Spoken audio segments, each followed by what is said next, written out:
Salut, c'est Lettre Persane et ce matin j'ai envie de te citer un rappeur français qui s'appelle Orelsan qui dit dans un de ses textes: les choses que j'ose dire à personne sont les mêmes qui remplissent des salles.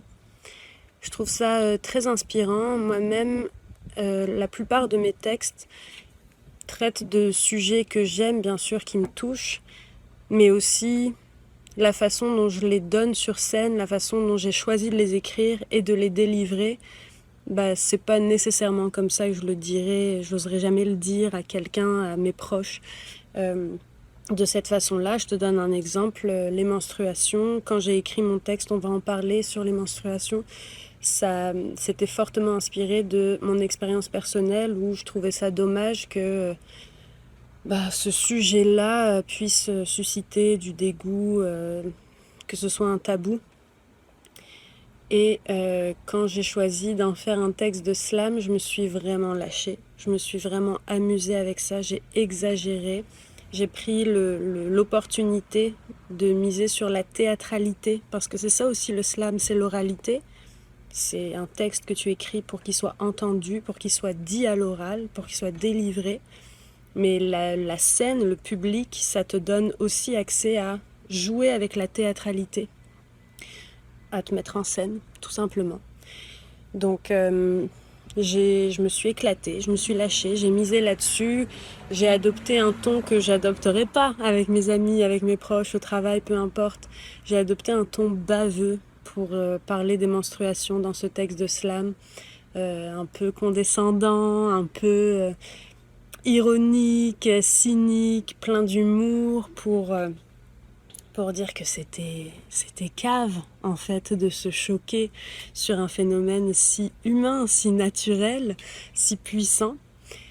Et donc je laisse la place à cette Sarah baveuse qui exagère, qui est une partie de moi peut-être, mais qui s'exprime pas nécessairement dans la vie.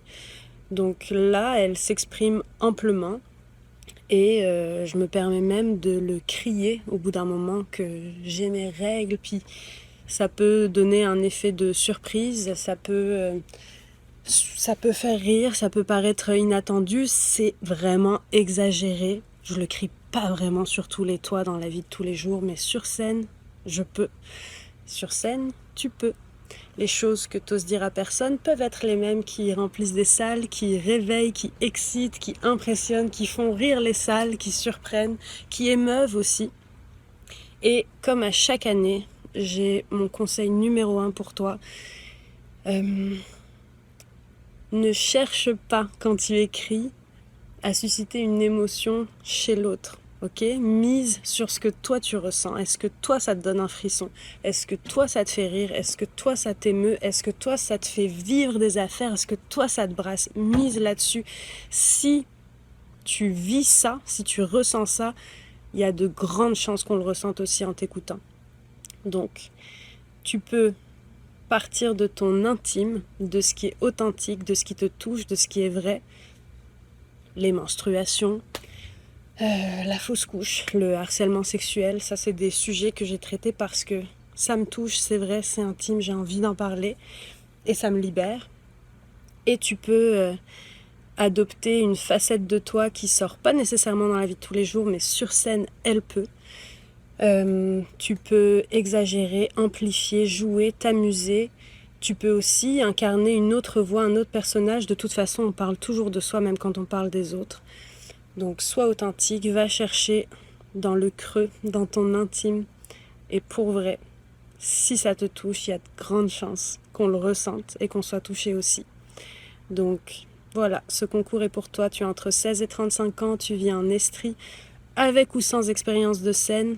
C'est un concours qui vise à élargir, on veut recueillir des nouvelles voix.